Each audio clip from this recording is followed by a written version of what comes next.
Next अपने पास में देखो ये एक क्वेश्चन आ रहा है आईडीएफ और इक्वेशन को यूज करते हुए नंबर ऑफ सॉल्यूशन के लिए। तो पहली चीज तो ये आती है कि माइनस, इन्होंने पहले डिफाइन कर दिया कि tan इनवर्स x की जो रेंज है -π/2 से π/2, मतलब ये बताने के पीछे आईटीजे का सिर्फ और सिर्फ इतना मकसद है कि जो पढ़ाया जाता है ना, जो जनहित में जा रही है वही फॉलो करना है ना। क्योंकि tan x जो फंक्शन होता है वो बेसिकली tan x जो फंक्शन है वो मैनी वन है, उसका इनवर्स हम नहीं निकाल सकते। तो हमें पर्टिकुलर वन वन बनाने के लिए लेंथ, एक पीरियड डिफाइन करना पड़ता है ना, एक डोमेन डिफाइन करना पड़ता है। तो वो वही डोमेन की बात कर रहा है जो -π/2 से π/2 लेना होता है। अब यहाँ पे अगर आप बोलोगे तो देखो यार, इस इक्वेशन की बात करें तो 1 + cos2x दे रखी है, तो इसको मैं 2 cos² x में लिख सकता हूँ। तो ये आ जाएगा 2 cos² ऑफ x का square root, this is equal to √2 tan inverse of tan x, है ना। नंबर ऑफ सॉल्यूशन ही पूछा है, ठीक है, नंबर ऑफ रियल सॉल्यूशन ही पूछा है, तो मैं ग्राफ से भी बना ही सकता हूँ। अच्छा, √2 उड़ जाएगा और इधर आएगा कितना, mod of cos x, this is equal to tan inverse of tan x। तो एक काम करते हैं, इसका ग्राफ बना लेते हैं और उसका ग्राफ बना लेते हैं एक ही कार्टेशियन प्लेन पे, तो हमें चीजें दिखने लगेंगी, है ना। तो फटाफट से देखो,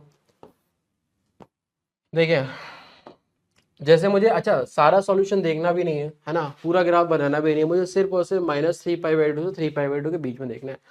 तो मैंने क्या किया कि अच्छा tan inverse of tan x का जो ग्राफ है ना वो -π/2 से +π/2 के बीच में रहता है, ठीक है। अगर ये बीच में रहता है तो देखो यार, फिर हमें बीच में रखना भी पड़ेगा, है ना। तो उसके लिए मैंने ये लाइनें बना ली थोड़ी रेफर करने के लिए, जिससे ग्राफ कहीं गलती से भी इससे बाहर ना निकल जाए, है ना। ये हमारा होता है 0, ये होता है हमारा पाई, ये हमारा होता है π/2, ये होता है हमारा 3π/2, बोलो यहीं तक करने का, -π/2 -पाई, है ना। ये कितना आ जाएगा, माइनस का 3π/2, बोलो सही है।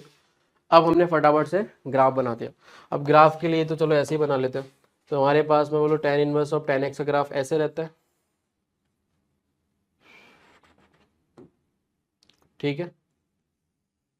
tan inverse of tan x का जो ग्राफ है वो कुछ इस तरीके से रहेगा, और हमें डील भी यहीं से यहाँ तक करना है, तो हमने इतना ग्राफ बना लिया। अब हम दूसरा ग्राफ जो है मॉड cos ऑफ x का, इसका बना लेते हैं।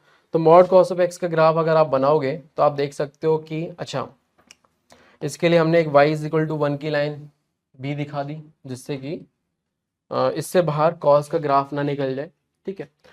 तो ये हो गया 1 और ये हमारा π/2 है ही। अच्छा, π/2 पे cos जो होगा वो 0 होगा, तो वो कुछ इस तरीके से जाएगा, है ना। उसके बाद में कुछ इस तरीके से जाएगा, है ना, और ये इधर, ये इधर, ऐसे कुछ ग्राफ बनेगा।